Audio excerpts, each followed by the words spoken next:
Good morning, everybody.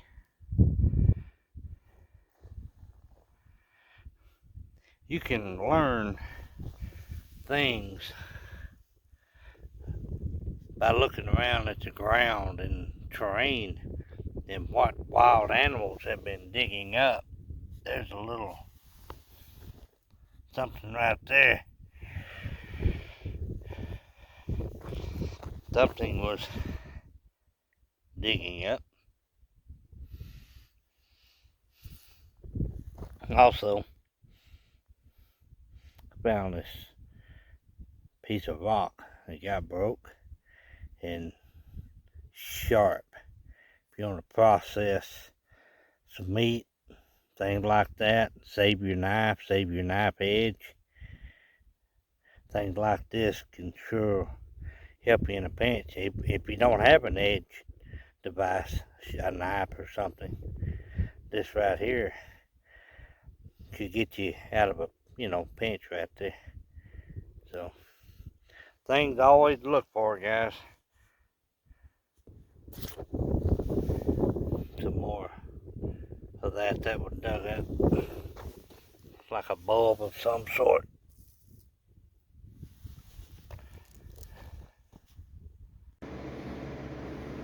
Hello, everybody.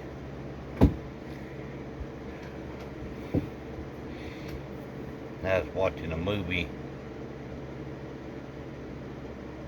called Not Cinderella's Type. That was a good show.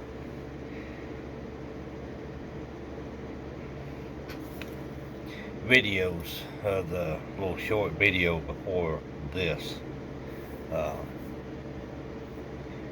just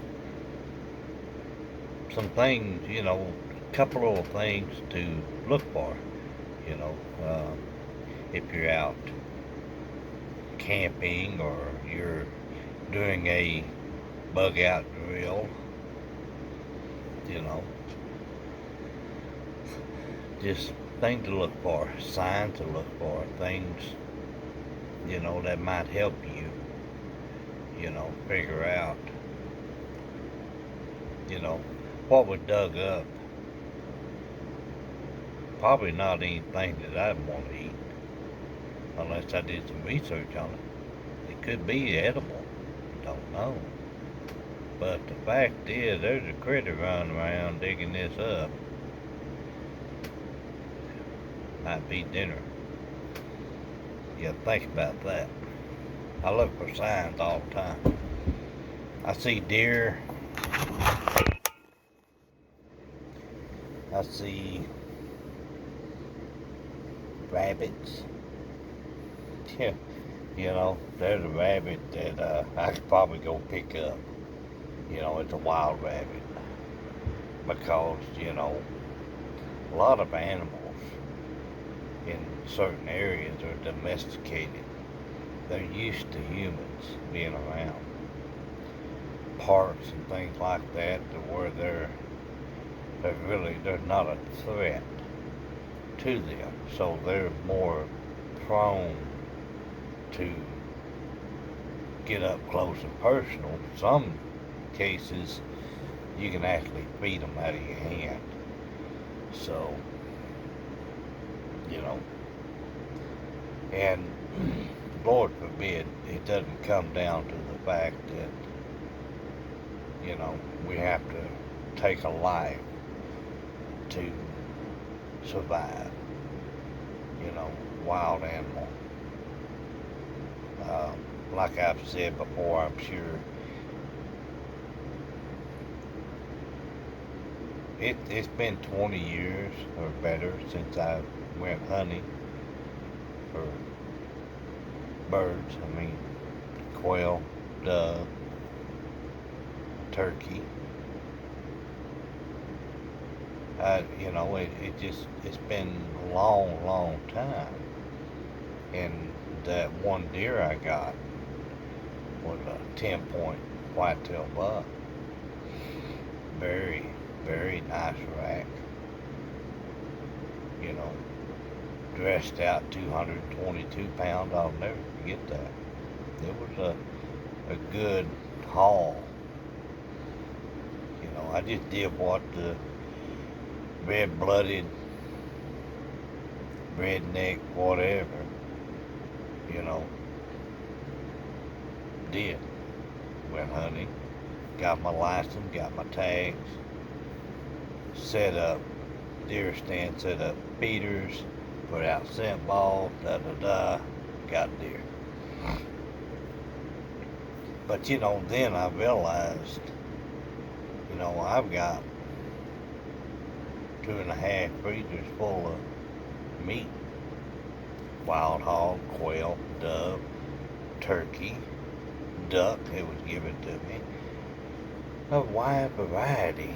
And, grocery store meat. I had 3/4 cow in there.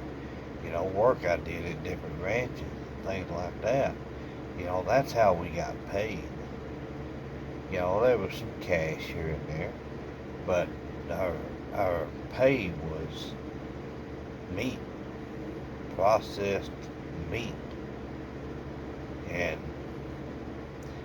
and I'm looking at that deer and I'm like, I'm not hungry. I don't need it. I felt bad, and I still feel bad to this day. Now the wild hogs, that's another story. There's a bunch of us out there trapping and hunting wild hogs just to try to thin down the numbers because they were doing so much damage. And not only the crops, but they would kill calves when they were born. Wolves and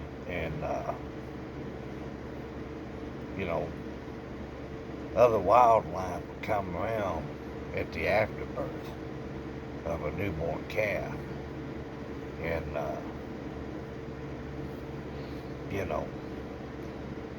and they would, a lot of times, kill the calf. So, that's wild hogs. If I had the time to plan out a hunt or a trap, I would do it. I would have it processed at a meat processing place that was USDA approved and certified, and I would donate the meat. I would have to save a little bit, though. I have to say I like wild hog, but I would donate the meat.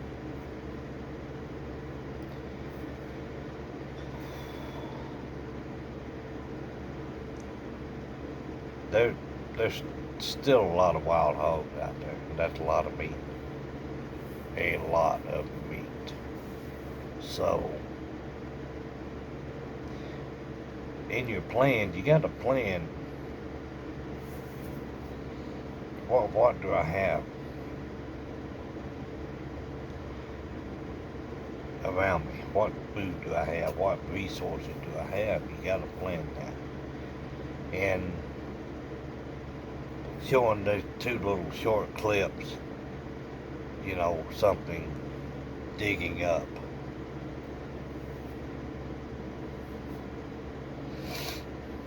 I hope that inspires you to think.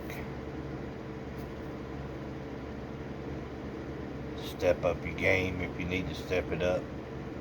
And look for those things that could very well save your life. Feed you, feed your family, feed your community. And because in the rock, there you can break certain rocks and get bigger pieces and use that to skin, field dress your wild animal that you, or your domestic Doesn't matter if you're short on knives, or if you're out there and you forgot your knife and you gotta kill, you gotta field dress it. You don't want to drag the whole entire carcass to where you gotta go. Well, there ain't no telling how far you went. So you can utilize a sharp rock edge, and it will hold its edge for quite a while. I have done that. So that's something that you need to be on that line. You need to be thinking, you know, I'm in a situation, what do I got to do to get out of it? What do I got to do to survive this situation? You got to think about that stuff. I don't care if you're homesteading, if you're in downtown New York with Angry Pepper. You got to think about it now, because if you try to do it on the fly and you think about getting out of a bad situation and you hadn't thought about it and you hadn't played that what if game, that's too late. Too late, because seconds count. I've said that before. Time is of an essence to do what you have to do in the situation. So really, please think about that kind of stuff. You don't have to live, eat, and breathe it. I did for a long time, and it'll wear you down. Then you end up on YouTube doing videos like this, you know, it just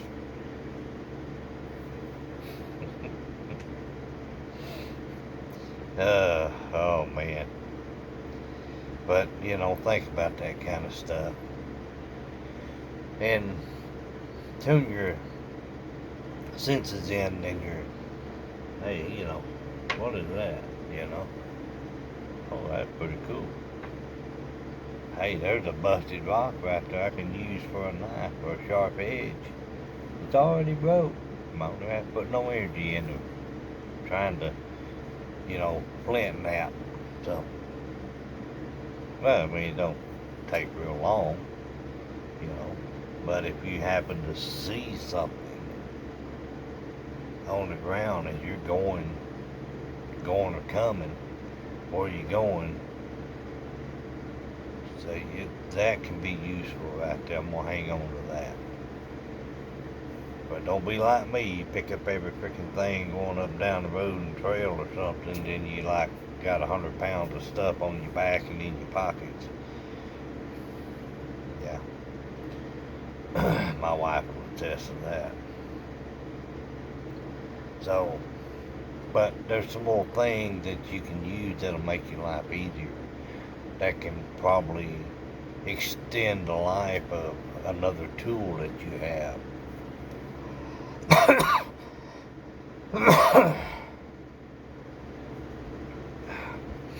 I'm covering my mouth because that's a habit. I've done that for years. But finding things to extend the life of a knife, a chisel, a hammer, a punch. You know, that's just stuff you gotta think about. And because if everything goes to crap for a long period of time, you're gonna wish that you'd listened to, yeah, he said I should have done that. And I hope you don't end up like that, because I will probably be procrastinating and say that to myself, why didn't I do that? Why didn't I pick up that piece, that what I could have used that? Why didn't I get that? Yeah, we all do. You know, it's like going to the store and you got a list sitting over here, and it's like,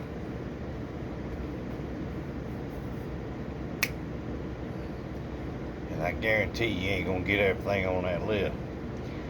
If you do, you'll get more, because you can't remember if you need this or need that. they end up getting more or not enough. They ain't no happy medium. Yeah, I got everything on my list.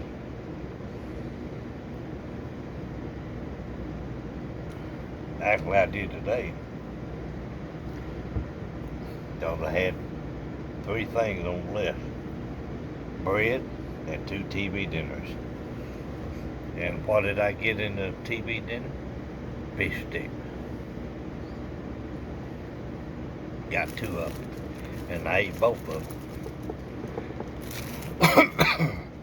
The store I go to has a lot of bread. Best if you use by August the 4th. That's today. And there was a few loaves that were August the 5th. And conversation with the cashier, didn't even bring it. Well, she seen this loaf of bread. And she said, well, that's kind of slim pickings, ain't it? And I said, this kind is, because there wasn't about 3 left. And I was looking at this bread. It's called old-fashioned white bread. That is pretty cool. And it's good. I'm not going to say it's like Sunbeam, whatever. You know, I'm not going to say it's like Miss Baird's. But it's real. You can tell that it is like a mom and pop place that did this bread.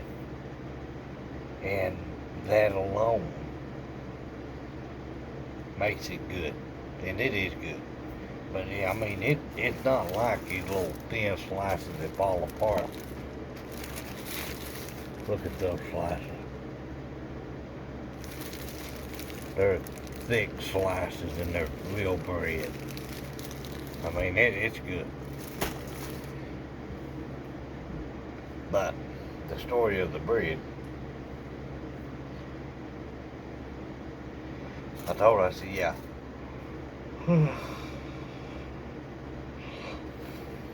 It's going on 10 o'clock and I'm tired. Speaking of bread, I told her, yeah, there's about 3 of those left.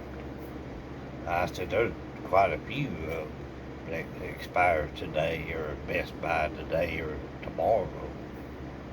And they said, well, that's because the truck driver or truck drivers that deliver the food for this location quit. They don't know when they're going to get a shipment in. Not only bread, but there's other things around the store. You know, their shelves are not bare, you know, by any means as of today, earlier today. But people go in there and shop and get this. I'm going to get 2 or 3 cans of this. I'm going to get some of that, you know. Eventually it will be depleted. And I'm sure these little towns have a, you know, one of those beep beep beep beep beep beep beep beep beep. In the news tonight or today, we ain't gonna get no more food for a few days. So everybody gonna be like, well, I better go up there and get some of that, you know. So a little store ain't gonna last that long. And that's just the way it is. Walmart, Albertsons, these big chains, they have a couple of drivers quit. So I said, okay, we go, hey, come over here, I need you to drive this truck down to so-and-so and make a delivery. Yeah, okay. That just, you know, big chains are, you know, and they may be hurting, but they're not going to not deliver their food and their merchandise because they have people they can pull. It may be a little short or maybe a small delay, but now what they deliver is probably what they have got in other shipments. Now I keep hearing that there's over here, way over here, sitting beside the ocean on the docks, containers that are just sitting. So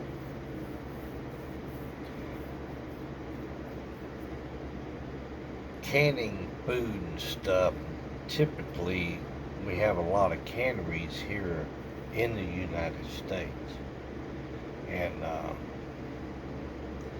so I don't think we're going to have a issue with that. That's that's a whole nother story. We used to be fully self-sufficient.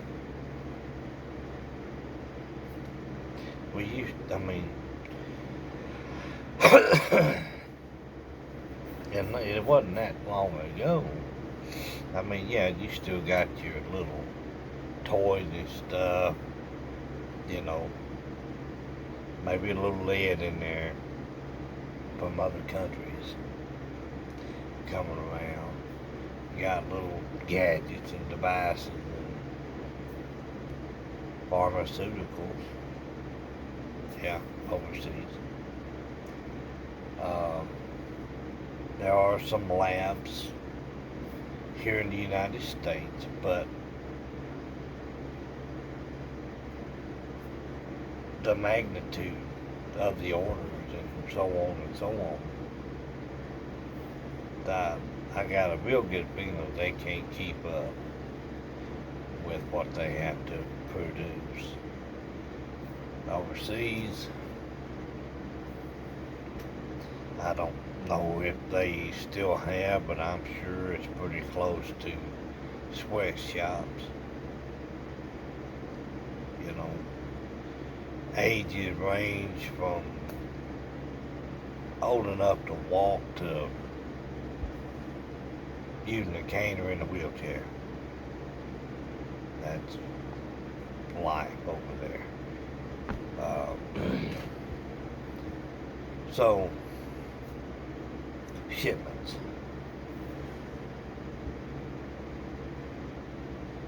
That's been a problem here lately. If they do the stay-at-home thing that they're still talking about this fall, that's going to be bad, people. That's going to be bad.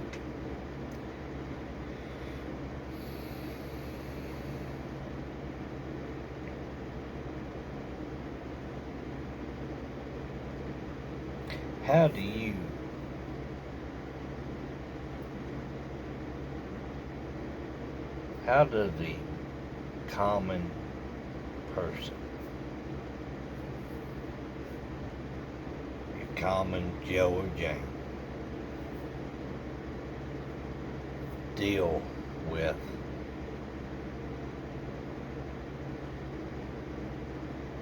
nothing being available? I'm telling you, you better buy some meat. Meat is getting slim pickings.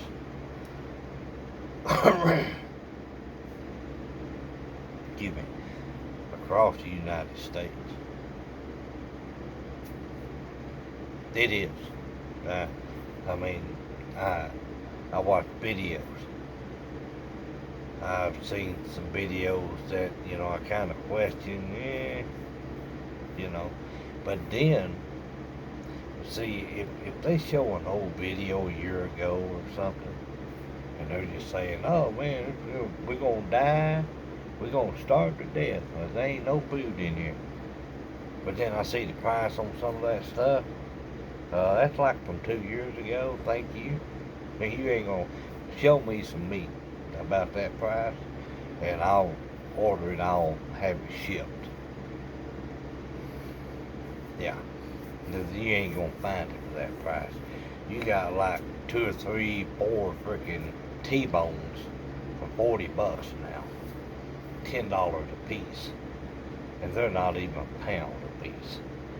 So I see some videos that are, I kid you not, $10, $11, $12 for 2 or 3 T-bones in a pack. No, that ain't happening. That's from a, I don't even know if that's from a couple of years ago, because that, it's always been a little high, but it was always achievable. I mean, the average living paycheck to paycheck could just like, I'm gonna splurge, I'm gonna give me a couple of T-bone steaks. I'm gonna give me a couple of ribeyes. I used to get 8-ounce ribeyes for $1.98 a pound. So you break that down, so that's $1. And that was cut, not, in a package. I would order 30 at a time from a local store that had a butcher, and get 30 ribeyes. And,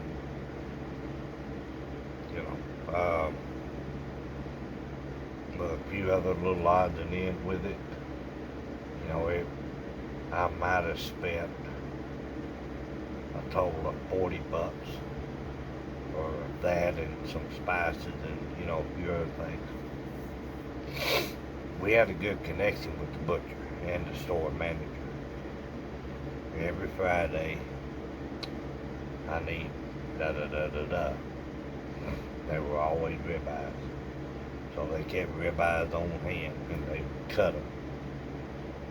Because normally they would do 6-ounce, 10-ounce. I would do 8-ounce. That was a good round number for cooking on the grill. And the thickness was perfect for cooking on the grill. So you get a 6-ounce, you're probably going to be dry. Get a 10-ounce, you're going to end up with like a medium rare. And when I was where I was, I could not take a chance of somebody getting sick. So I got an 8-ounce. But anyway, buy some meat. I don't care if it's canned beef, I don't care if it's spam, potted meat, buying up sausages, whatever, get some meat. They have canned roast beef. They have packages of roast beef. Get some meat, get some chicken, get some pork, get some variety, but buy your meat, please. Because they're talking like Omaha steaks, Omaha brand meat. Recall 300-something thousand pounds of meat. That is a high-end company or a high-end product. I used to buy them. But I just, over the years, I'm like, give me a Walmart pork chop and I'm happy. But 300,000 pounds, people. That's just here recently. So, dog food. They say cat food is slim pickings. I don't do cats. So, But dog food, there's a lot of recalls on dog food. Check that out. All you gotta do is Google recalls on dog food, and it'll show you a list of the recent recalls.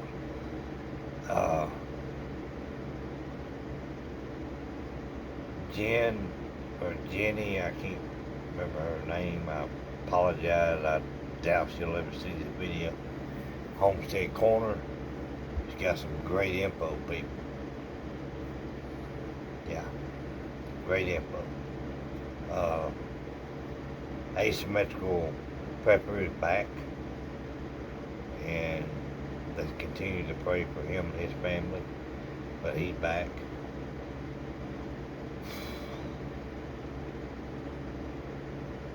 Angry Prepper, Angry Truth is a couple more videos out today.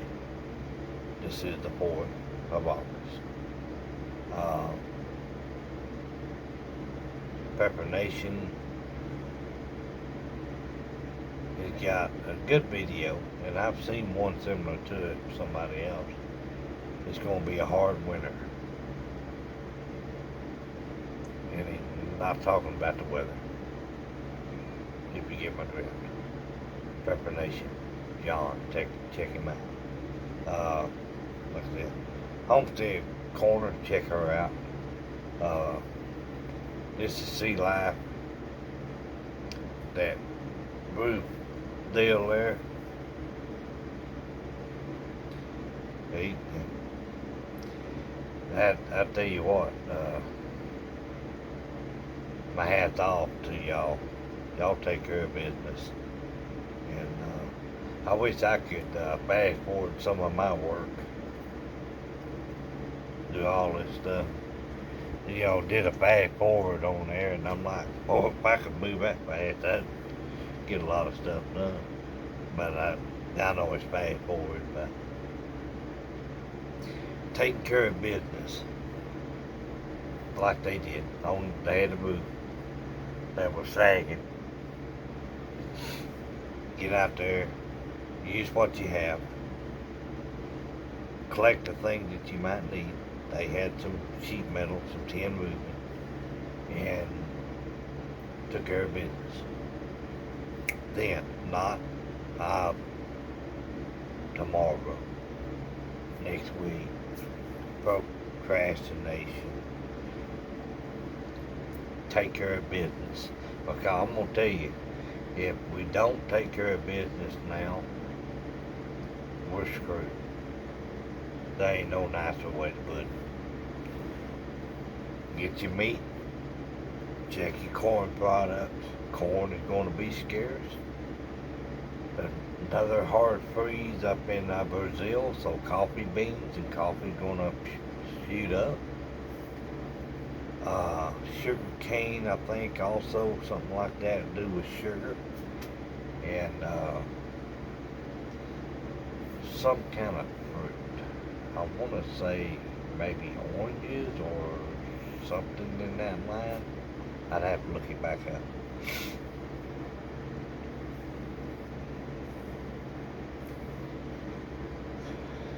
I think I'm gonna copy my link on my coffee fund deal. You want to check it out, and that it's public. I don't do it where you have to pay $3 to do it. I think you can go on there and look at it and not have to pay anything. I made everything public. Even my Patreon, whenever I was on there, I haven't been on there. I need to do that tomorrow. I put videos up on Patreon, and it's public. You don't have to pay $1 a month, you know. And if you do, it goes to PayPal. It goes the same thing with my coffee fund, and that money will go to the church. And I will show record of that on YouTube, on Patreon, on the coffee fund. Or you take pictures of the transaction or something. So, But I want to be straightforward with that, because that goes to the church. Anyhow, anywho.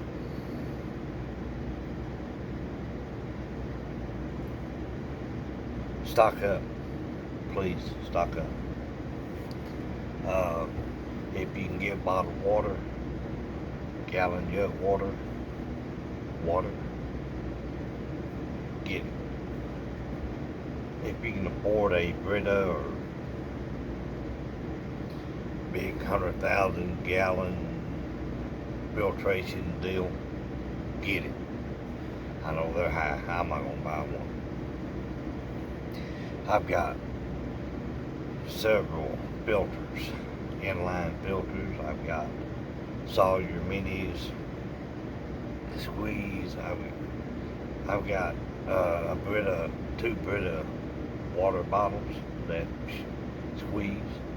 So we're good for thousands and thousands of gallons. We won't be able to drink that much in our lifetime. So I know I'm 34 minutes, but it's just some things that I gotta get off my chest.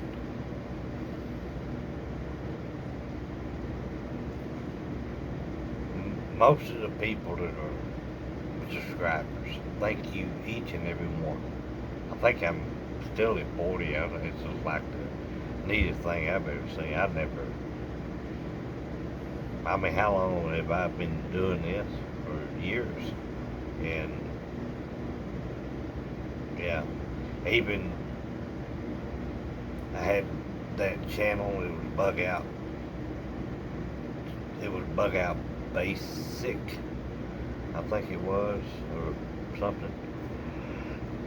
He got completely messed up, so I did Bug Out Basics. I think it's the same thing. Anyway, I didn't have about 10 people, and I was fine with that. I don't make any money off of that.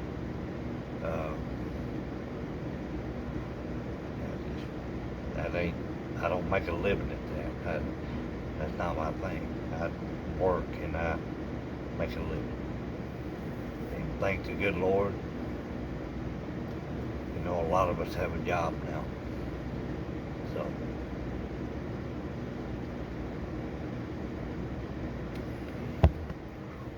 man, that's the first one open today, actually. But anyway, sodas, outrageous. They're going up. I shed a tear, I kid you not, whenever I go buy, you know, I buy these, you know, 6-pack, and it's like $4 for a 6-pack. I used to pay $2.75 not long ago for Dr. Pepper and Coke. So, hold on. Anyway, stock up, and I will catch y'all later on. Have a good night.